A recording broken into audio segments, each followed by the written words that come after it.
Karachi Pakistan engineering council کے ممبر governing body اور سابق وائس چیئرمین سندھ انجینئر محمد شفیق کی کئی ماہ علالت کے بعد گزشتہ روز رضالاہی سے انتقال پر کنسٹرکٹرز ایسوسی ایشن اور یونائیٹڈ انجینئرز پاکستان کا مشترکہ اجلاس میں تعزیت کا اظہار کرتے ہوئے کنسٹرکٹرز ایسوسی ایشن آف پاکستان سندھ کے vice chairman S M Naeem Kazmi, سابق vice chairman Sindh Raza Ali Abidi, chief coordinator Sindh Saeed Mughal, district coordinator Abid Burney, S M Shoaib, United Engineers Pakistan کے vice chairman engineer S M Farhan, governing body کے امیدوار سابق اسپیشل سیکرٹری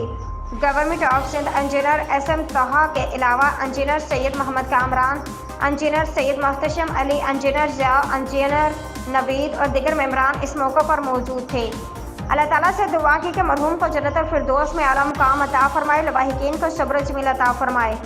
اس موقع پر رضا علی آبدی نے اعلان کیا کہ مرحوم انجینئر محمد شفیق کا سوئے مورخہ 25 جولائی 2024 کو ان کے گھر کے سامنے واقع جولانی مسجد گلشن اقبال بلاک 10A میں عصر تا مغرب ہوگا۔